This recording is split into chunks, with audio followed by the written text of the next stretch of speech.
Welcome back, everybody. We are going to be doing the predictions for UFC 329. The Mac is back! This is a banger of a card. This is looking pretty good. And we got the first fight on the card, which is Cody Durden taking on Alessandro Costa. I believe Alessandro Costa's taking this on somewhat short notice. As you can see, he fought 2 weeks ago against Max Schnell, knocked him out in the first round, so really doesn't need too much time to recover. I don't think he took any damage at all in that fight. But Cody Durden was on a 4-fight losing streak, won a decision over Phil Ho, where he just wrestled him the whole time. Kind of a shit fight, kind of a shit win. I don't rate Cody Durden very well.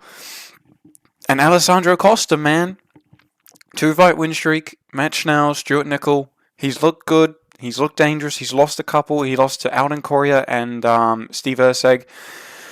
But man, both of those guys look good in the striking. And Cody Durden, I just don't think it's a striking to contend. We're going to see if Alessandro Costa's defensive grappling holds up. Cody Durden, a very offensive wrestler. But I think he'll get it done in the second round with a TKO. I think the first round, Cody Durden's a lot more wrestle heavy. I think Alessandro Costa wrestles back, lands a little bit on the feet. And then in the second round, shuts Cody Durden down. So yeah, I'm taking him by second round. I'm going to go TKO. Moving up the card. Ryan Gandra versus Zachary Reese. Oh, this one's a little bit of a hard one. This one's a very close one on the betting odds. I'm taking Ryan Gandra to win. He looked very good in his last one. To be fair enough, it was against Jose Medina, who's completely shit. But Zachary Reese split decision with Michel Pereira, and Michel Pereira just had a very shit fight with Shah Magomedov that I really did not like the look of either of those fighters in. So, yeah. I just think Ryan Gandra is going to have that power difference in there and the ability to have the power difference for the whole fight rather than just the first round like Michel Pereira does. So yeah, I'm going to take Ryan Gandra to win by third round TKO. I think he stopped Zachary Reese. Zachary Reese, if I'm remembering it right, gassed out a little bit in that third round against Pereira. And you can't be gassing out against Pereira. You really can't be. So yeah, I'm going to take Ryan Gandra to win this one. Going to get him... I think he's got the power, and he'll find the shot late in the fight after kind of breaking Zachary Reese. But yeah, moving up. Another banger. Damian Panas versus Cesar Almeida. Cesar Almeida, he did lose to Cezary Olajszczyk. He also lost to Roman Kopylov, but Roman Kopylov is pretty damn good on the feet. So I don't mind that. Those aren't two horrible losses. Is he 3-2 in the UFC? Dylan Budka, Ihor Peteria, Abdul Razak Alasan. Not bad wins, really. But Damian Panas came in, absolutely dominated Wes Schultz, destroyed him in the first round. And I'm going to take him to get it done in the second round. He's basically just a better Tabor Gutierrez, in my opinion. And yeah, Cesar Almeida, he's all right. Not a bad middleweight, but I think Damian Panas is going to put on a show-stopping performance. Yeah, I think first round is going to be competitive on the feet. I think Damian Panas is going to have a big moment that wins him the round. And then in the second round, I think he finds the button and shuts out Cesar Almeida. So yeah, Damian Panas, second round, KO. We're going to go KO. It's going to be nasty. We're moving up. Tracy Cortez, the flyweights. Tracy Cortez versus Kong Wang. Oh, man. How did Tracy Cortez ever beat Jasmine Jasudavicius? It wasn't, yeah. She lost to Rose Namajunas, beat Vivian. Yeah. She just loses to anyone who's really that good.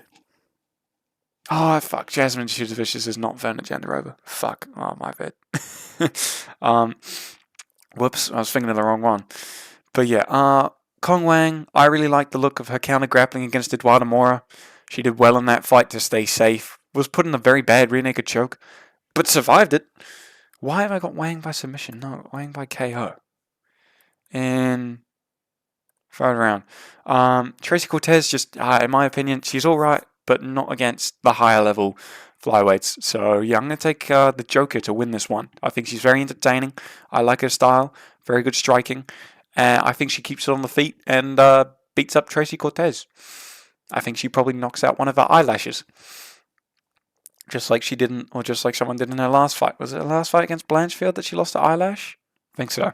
But yeah, I don't think Tracy Cortez really takes MMA that seriously. I think she's one of those girls where she gets into it as a way of setting up like a OnlyFans or a subscription service, if I'm being honest. No offense to her, but I don't think she's quite got the talent to become a champ or even a top 5 at flyweight. So yeah, I'm going to take Kong Wang to win this one. KO TKO in the 3rd round. I think she breaks Tracy Cortez.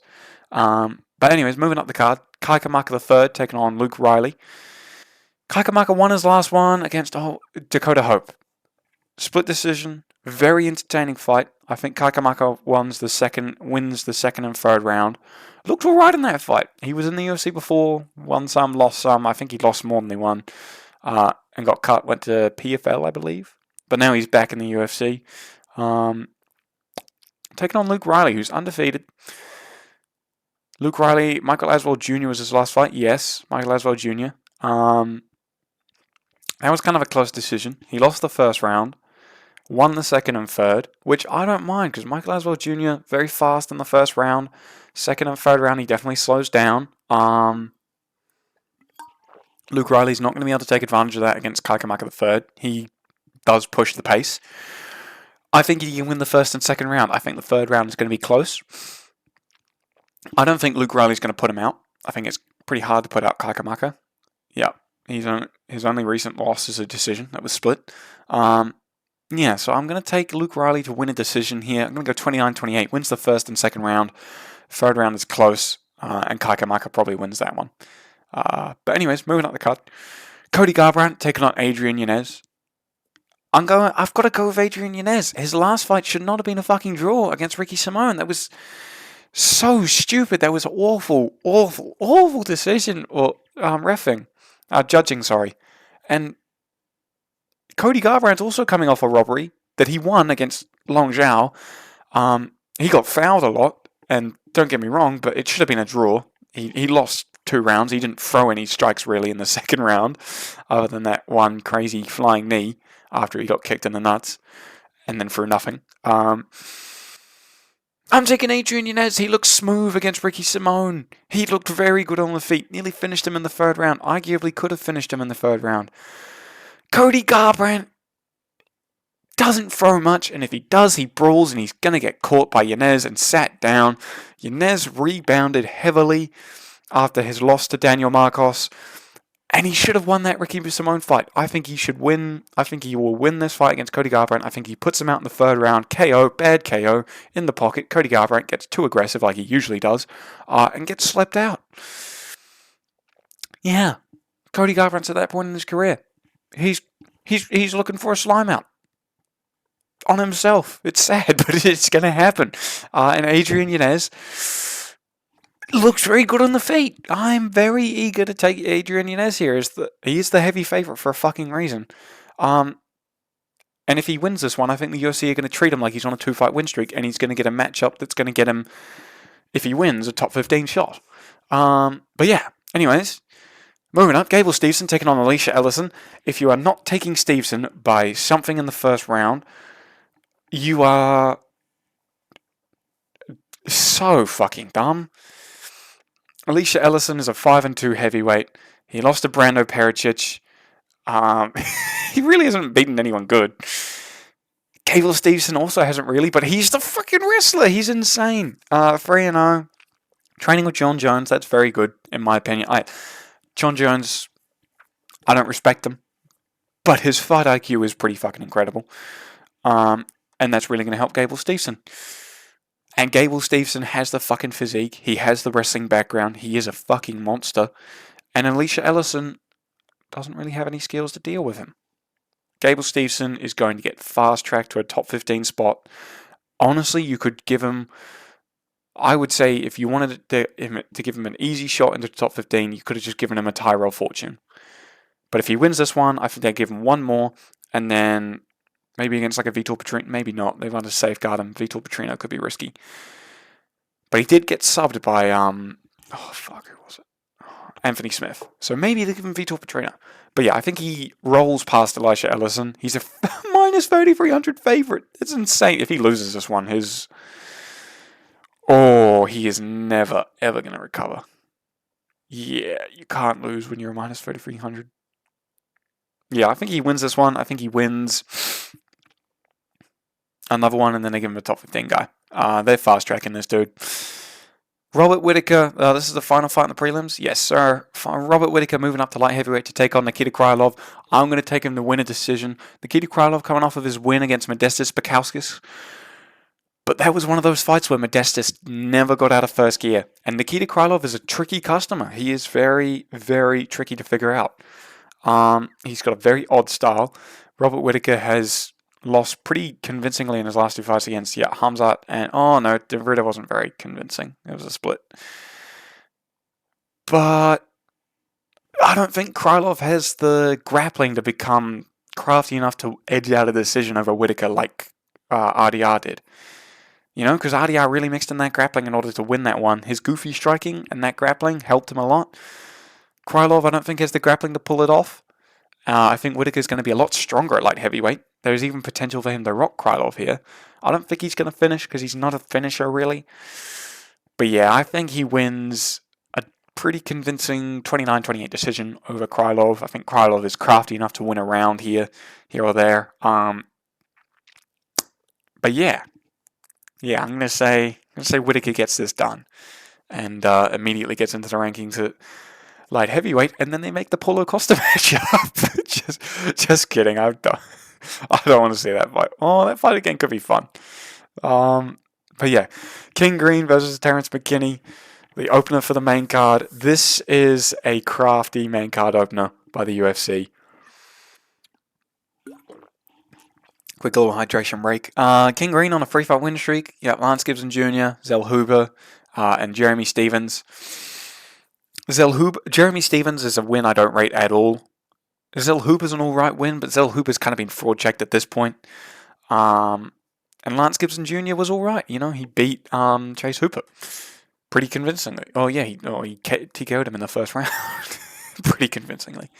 But this just reeks of a T-Rex first round slime out, Matt Frivola style 1-2, boom. Yeah, I think Terrence McKinney is going to flatline Bobby Green in the first round, brutally.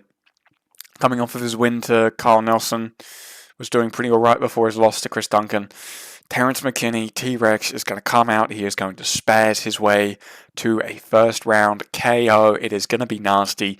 And Bobby Green, career resurgence is over, unfortunately. But yeah, no, I think Terrence McKinney's going to slime him out in the first round. Moving up the card, Brandon Royval versus Loney Kavanagh. I think Loney Kavanagh gets it done. A lot of people are picking Kavanagh. Listen, Royval's an underdog. He is a crafty underdog pick here. He's still 33. He's still in his prime. His last two losses are not the best. War with Van, and then slimed out by Manel Cap in the first round, I believe. Yeah, it was the first round. I think Loney Kavanagh gets it done here. I think he puts him out in the second round. He lost to Charles Johnson. Why is his nationality China? Is he really Chinese? Fuck, did not know that. But yeah, he looked pretty good against Moreno, pretty good counter grappling. So I don't think Royval's going to be able to mix it in there. Besides, he probably won't. He's more of a striker anyways. Yeah, Loney Kavanagh looked all right against Charles Johnson before he got finished. He looked good. And that's the key to beating Royval and taking the championship belt. So, yeah, I'm going to go Loney Kavanagh wins this one, second round TKO. Royval, I think his chin is being tested, and I don't know if he's going to respond too well to being put up against another prospect. I don't think it goes that well for him. And I think Loney Kavanagh is going to have enough tape with the Joshua Van fight, and there's plenty of tape on Royval to be able to figure him out and get that finish. So yeah, I'm going to take Loney Kavanagh, second round TKO. I think he catches him with something, probably like a nice tidy counter hook, if I'm being honest. But yeah, moving up. Corey Sandhagen taking on Mario Batista, the rematch. I'm taking Mario Batista by second round submission. I'm high on Mario Batista. Only loss in the UFC is... Oh, no, he's lost a couple in the UFC. Only recent loss is Umar Nurmagomedov. In a fight he didn't do too badly in, I'll be honest. Didn't. And then he beat Vinicius Oliveira, subbed him in the second round. Yeah, second round. Vinicius Oliveira just put on an absolute masterclass last weekend against Andre Philly, who's a veteran. Corey Sandhagen coming off. Who did he last lose to? Marab, right. Lost to Umar as well. Beat Figgy, but Figgy really not in his prime. Did Bautista fight Figgy? I don't believe so. No, I don't think he did. Um, I think Bautista would handle Figgy pretty easily as well. Corey Sandhagen kind of got pillow fist. If I'm being honest, he's a point fighter. He's good. He's very dynamic, but I just don't see him being able to get the finish here, and I don't see him being able to outcraft his way to a decision win. I think he's been at the top for a long time. I think he's going to stay at the top for a long time, but I think this is Bautista's way into the top 5.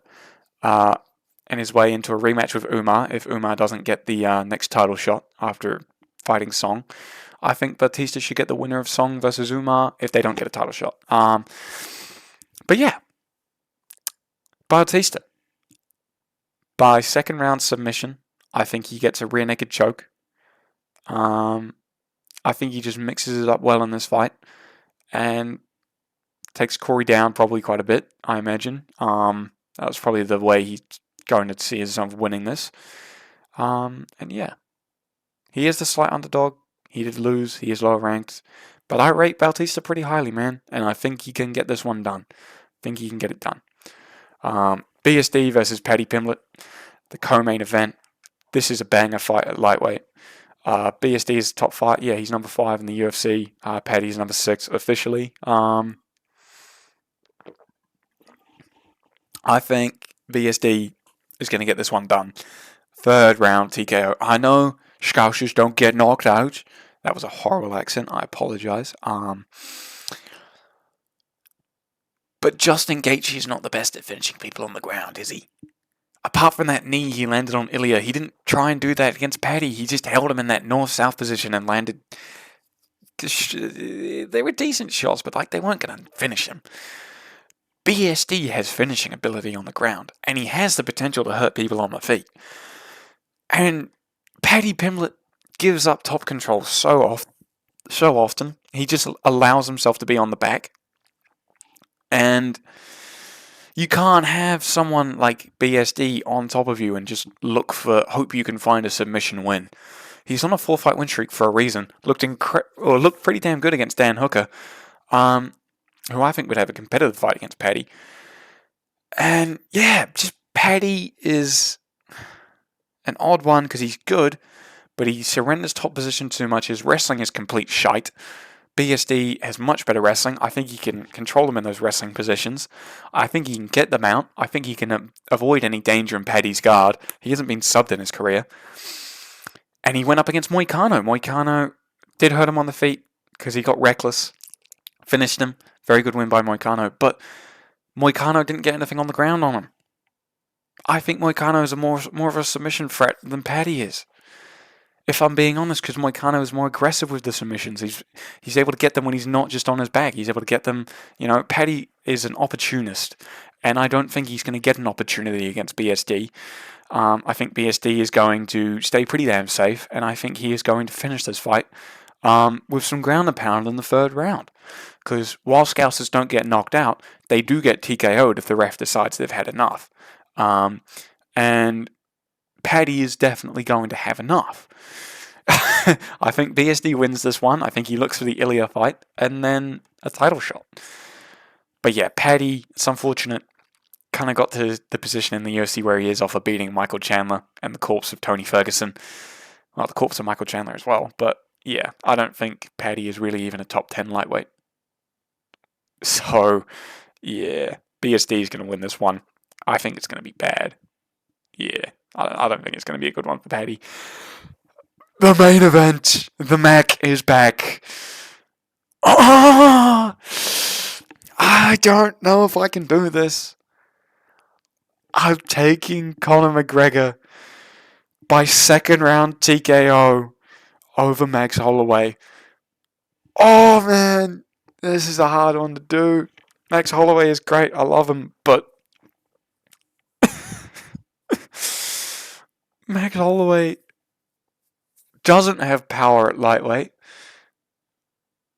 Charles had more power. Charles isn't really a power puncher. He catches people, sure, but he was rocking Max with most of his shots. Max looked like he was really affected by all of Charles's shots, and Charles ate Max's shots. And Charles is a chinny bastard. Charles is very fucking chinny. I love Charles. He's chinny. He's been dropped in every single fight, pretty much. But Max was unable to do it, even in the moments he had. And Conor McGregor has a beautiful counter left hook. Beautiful counter left hook. And Dustin Poirier, in his retirement fight against Max Holloway, caught Max with that hook and dropped him. And if he hadn't gone for a fucking guillotine, like a complete and utter retard, he would have finished Max there, I believe, if he'd laid on some ground and pound. So, Conor McGregor, I think, is going to have a good, decent first round against Max. Second round, he's going to make the read, he's going to do the pull left hook, and Max Holloway is going to get slimed out at welterweight. Max Holloway, every time he's moved up, he's not looked the best. Didn't look good against Dustin Poirier when he moved up the first time. Didn't look good against Charles. Looked good against Justin. And looked all right against Dustin the second time at lightweight. He looked phenomenal against Justin. Sorry, my bad. But that's one good performance, two shit ones, and a mid one. Now he's going up to welterweight. I don't know if he's going to get any power advantage there. I don't know if he's going to get any chin advantage there. His chin has been tested by Charles, by Ilya, by Dustin. So he is definitely not as durable as he once was. And Conor McGregor is a fucking power puncher in those first 2 rounds. And if it goes past the first 2 rounds, Max is going to win. But if it doesn't, Conor McGregor will be the winner. If I hear that the winner got it done by a first or second round KO or TKO, I am saying it was Conor McGregor. And I think the odds makers understand that the counterability of Conor McGregor is going to be a danger for Max Holloway. That's why the odds are so fucking close. That and Conor McGregor's a complete superstar. If they put the odds too fucking low, there would be so many people betting on him, and if he did win, they'd lose a shit ton of money. But yeah, I think Conor McGregor gets it done in the second round. Please don't hate me for it. I love Max, but moving to welterweight is not a good idea.